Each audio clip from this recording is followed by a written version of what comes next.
This is the one which is Prime B560 Plus motherboard, and we're gonna reinstall Windows. So here is the Windows 11 installer. So first we're gonna connect into this PC.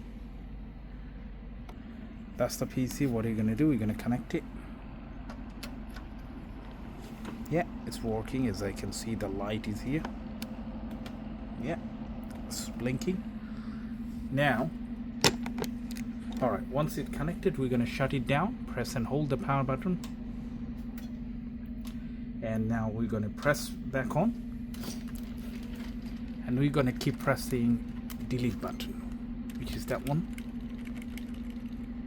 As you can see here,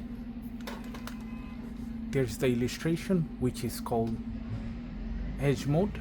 Okay, and if you press F7, it's going to give us the advanced mode. So there are two interface of this BIOS, which is great.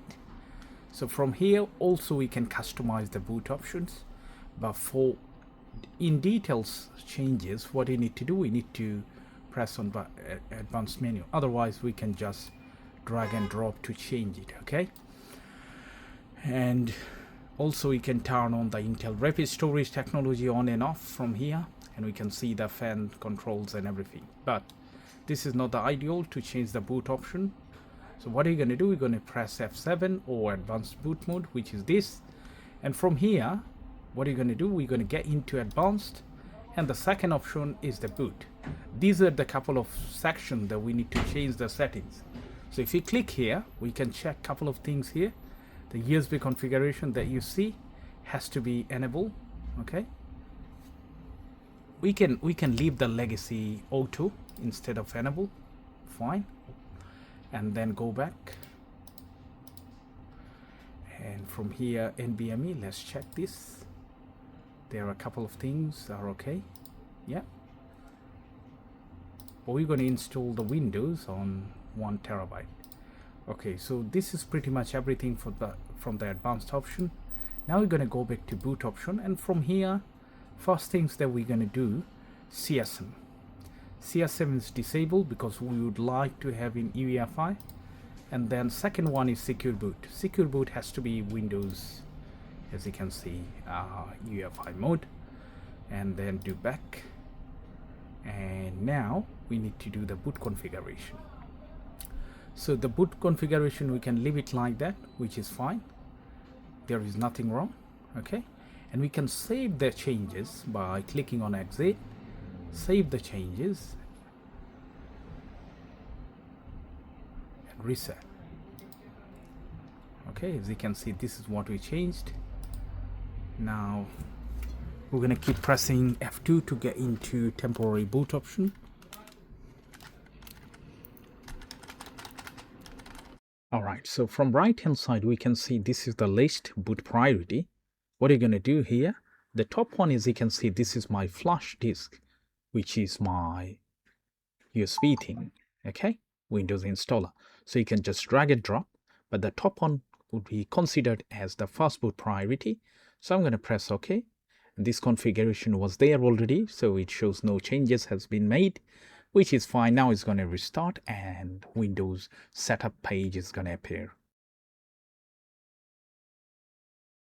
So from here, we're going to choose what you need to choose. For me, United Kingdom, and then we're going to hit next.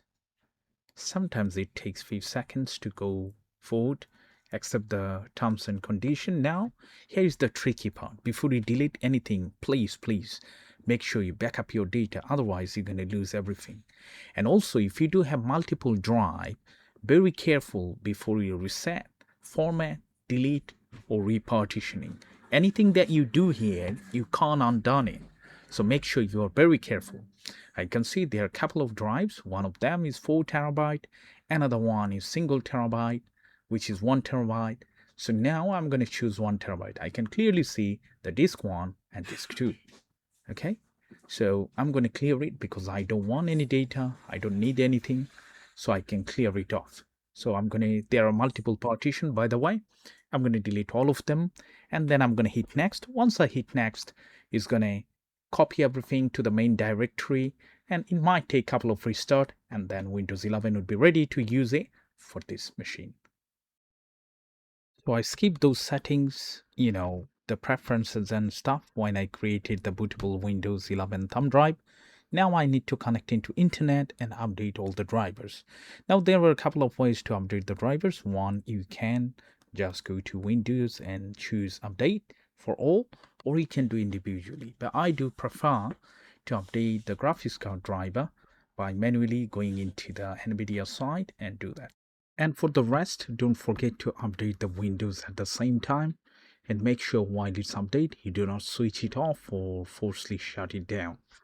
So it might take few restart and then everything should be fine and smooth. So let me know how did you like this video. If you do like, please thumbs up and don't forget to subscribe. Bye for now.